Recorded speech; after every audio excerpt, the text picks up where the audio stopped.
That's right, chat. A little extra bonus content. So, there were 3 world records that got broken this week. Super Mario 3D World was the one we watched today. Super Mario Galaxy 2 Green Stars, New Super Mario Bros. All Castles. Kudos to the runners that got those runs, obviously. Very prestigious. There was a run that got done this week that was too short to include in the poll, but it's equally impressive, and I figured that we could include it as a little bonus. Super Mario Bros. 3. Super Mario Bros. 3 is a classic Mario game. It's been out for the better part of the last 30 years, and any percent is quite the category, as it turns out. You can wrong warp in this game. The world record for this, obviously, is very optimized because it's not very long, and the game's been out for such a long time, so I think it's pretty special that this game has had a world record broken as recent as 3 days ago, the day being June 12th. So, as some bonus content, I figured we would watch it. This is a record that has stood for an entire year, by the way. This is being recorded on the same day as the 3D World one, and if we go to the statistics, you can see that, like, for some reason, the world record charts are just broken, so you can't see the history, which is unfortunate, because this game would have quite the history, but it has been broken. A year later, it has been broken by just over a 1/10 of a second. So how do you get to the end of Super Mario Bros. 3 as fast as possible? Well, let's have a look. This is a run done by Kudo1K from Australia. Is that an Australian flag I see? It is! Shoutouts to the Australian speedrunners. Even more impressive that they have to speedrun upside down. So here we go. Let's give it a watch. It's a bit of a trend for, like, old NES games to be played on mouse and keyboard, or just regular keyboard, I guess. Probably for more precise inputs, but let's see.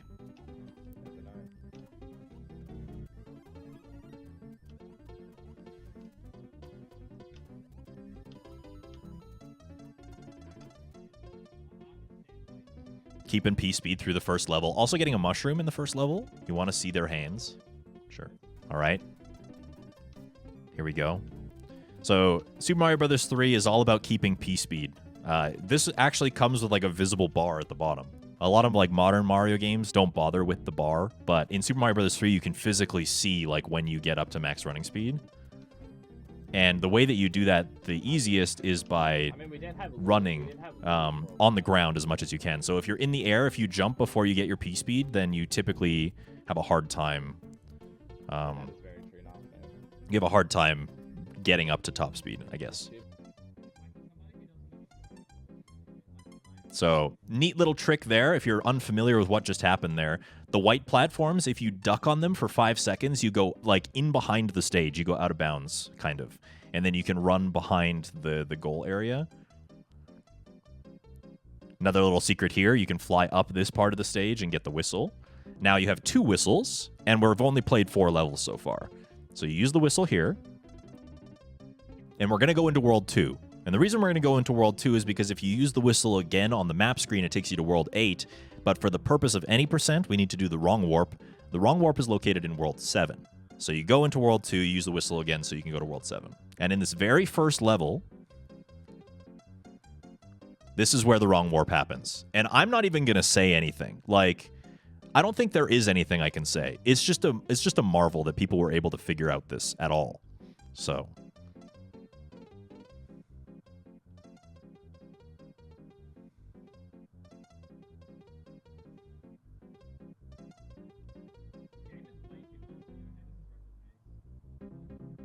Okay, dude, okay, this is record pace. It might be it, I don't know, I have to hit this shit. So now we're in somewhere. Oh, and now there's things. And now we're in the end. Yes, yes, I think that's it, holy shit, I think that's it. Yes, dude, that's it. That's it, I think. We just got record. He stopped his timer. I'm not sure why he did that. So, does anybody want an explanation? Press 1 in the chat if you need an explanation for that.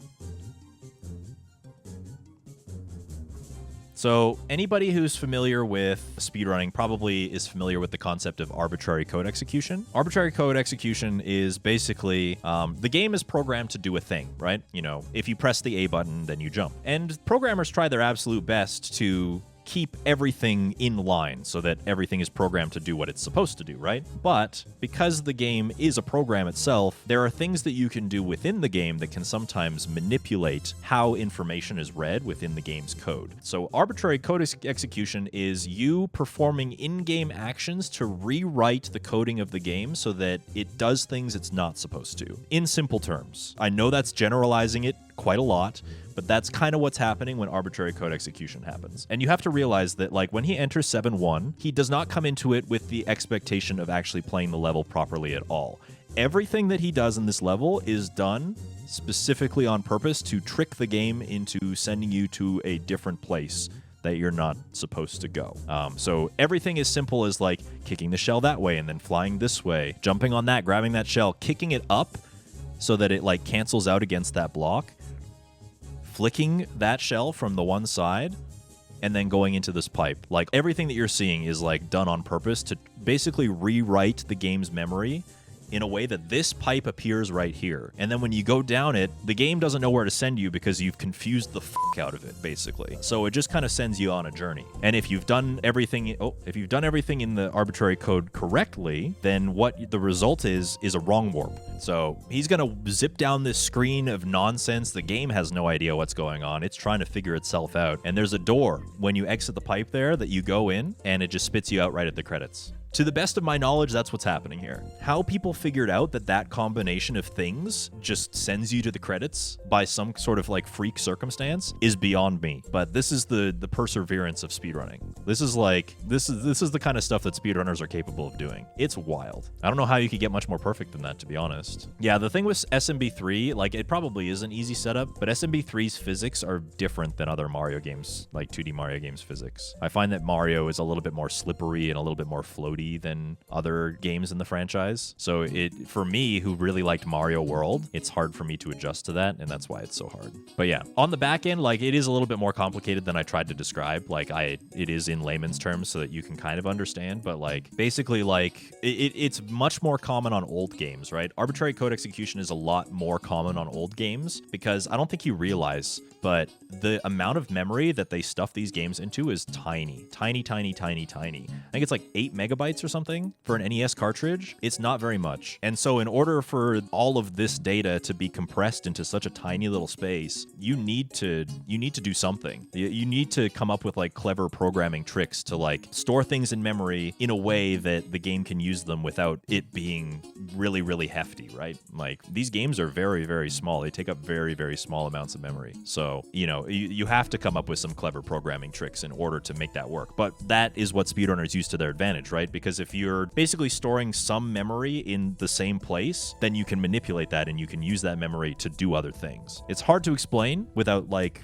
graphics or visuals in front of me to show you, but yeah, it's nuts. If you're watching from YouTube, we do these reacts every week. I'm currently doing this one because I'm at Games Done Quick, and I needed something short to fill the time. You should definitely go to twitch.tv/GamesDoneQuick and help support a noble cause. They're raising money for a good charity, and lots of speedrunners on display, so it's always a good time to check speedrunning out and see what it's all about. So absolutely do that. Patreon supporters are over here on the right side. They're pretty cool. I appreciate them. Without them, YouTube videos don't happen, so thank you for that. Thank you for your support. It means a lot. And make sure, if you want to participate in the polls that we hold for World Record Reacts, that you subscribe to the channel so that you get notified when those polls go live. Usually happen on Saturdays, and then we watch the speedruns live on Sundays. So you can come join us at twitch.tv/dangers. But until then, we'll see you next time. Take care.